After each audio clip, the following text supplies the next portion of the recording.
Coach, une belle victoire, mais qui a mis un peu de temps à se dessiner quand même pour votre équipe, non? On ne s'attendait pas du tout à une victoire qui allait se dessiner bien avant. C'était pas du tout le scénario, croyez-moi. On a dû faire avec pas mal d'aléas, puisque des joueurs blessés, pas mal d'absences. Déjà qu'à la base, le groupe est plus jeune que ce qu'il aurait dû être. Donc du coup, bien manque d'expérience face à une équipe beaucoup plus expérimentée que nous, physiquement beaucoup plus forte, techniquement aussi. C'est ce que j'ai dit aux joueurs. Mais dans le football, sur 90 minutes, je savais qu'ils étaient capables d'élever leur niveau et d'être à la hauteur sur ce genre d'événement. Et c'est ce qu'ils ont fait. Alors sur quoi ils ont été bons, pardon, justement? Qu'est-ce qui a fait la différence? Dans la combativité, dans la discipline tactique, le fait d'accepter de laisser le ballon en bloc bas à cet adversaire et pas aller les chercher. On ne pouvait pas se permettre de perdre de l'énergie sur un pressing haut. Et derrière, c'est ces projections à la récupération et se créer des situations. Mais aujourd'hui, par rapport au style qu'on a d'habitude, il fallait accepter de laisser le ballon à l'adversaire. On n'était pas en capacité de pouvoir lutter dans la possession et dans la maîtrise, sauf quand on était en partie haute, où là, c'était un bloc qui redescendait de la part des Milanais. On pouvait respirer et construire nos attaques, mais en deuxième mi-temps, ça a été beaucoup plus compliqué de le faire. On a quand même le sentiment que, comme les autres années, les 2 années précédentes, que c'est votre idée collective, elle s'imprègne bien et c'est celle qui a gagné aujourd'hui. On le voit sur le but, ça vient après une très longue séquence. C'est un point de satisfaction, j'imagine. Oui, bien évidemment. Quand on joue au football et que le match il commence, l'objectif c'est d'aller marquer.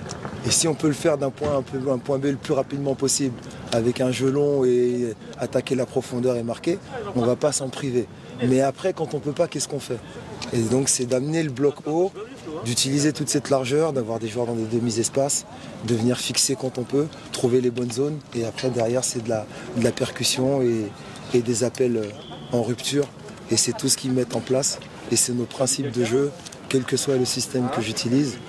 Je reste attaché à ce qu'on retrouve ces principes-là, quel que soit le système. Sur la relance aussi, notamment avec Louis, on a vu que tu as beaucoup insisté à un moment où il n'avait pas fait la bonne relance qu'il fallait. On a vu que tu n'as pas hésité à le recadrer entre guillemets, mais tu insistes beaucoup sur, justement, sur cette première relance du gardien qui est assez capitale dans ce que tu veux mettre en place. Elle est capitale au plus haut niveau, on le voit dans les matchs de Champions League. Vous avez des équipes qui viennent presser très haut, qui viennent chercher. Aujourd'hui, le gardien il doit être capable, avec sa vision, de sentir qu'à un moment donné, le ballon, il doit sortir de cette densité et aller côté opposé simplement. Après, quand il est sous pression, il dégage comme tout le monde. Je ne vais pas lui demander de prendre des risques, mais on doit être en capacité d'avoir cette lecture, de sentir que le ballon sort d'un côté et doit aller côté opposé pour sortir justement.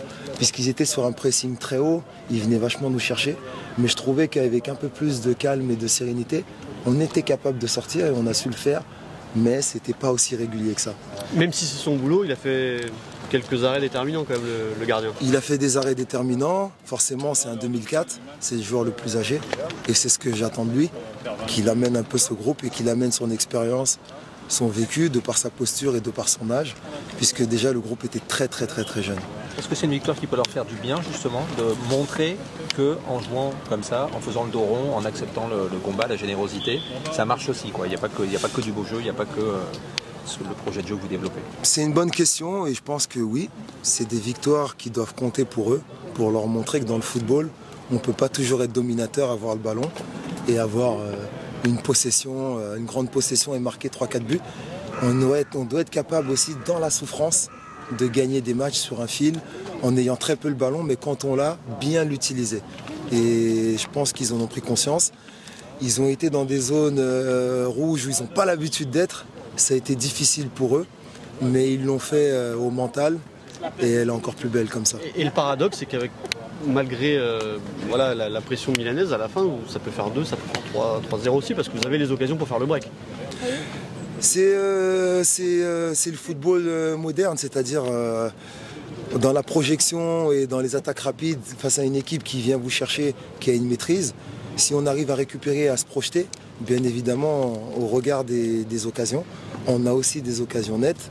Ça aurait pu faire 2-0, comme ça aurait pu faire 2-1. Donc de ce côté-là, voilà, ça s'équilibre et puis on a quand même un peu de réussite.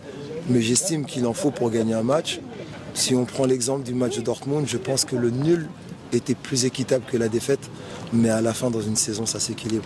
Vous parliez du fait qu'il manquait des joueurs importants, Naga, Olivier Sarjani et Johan Gadou.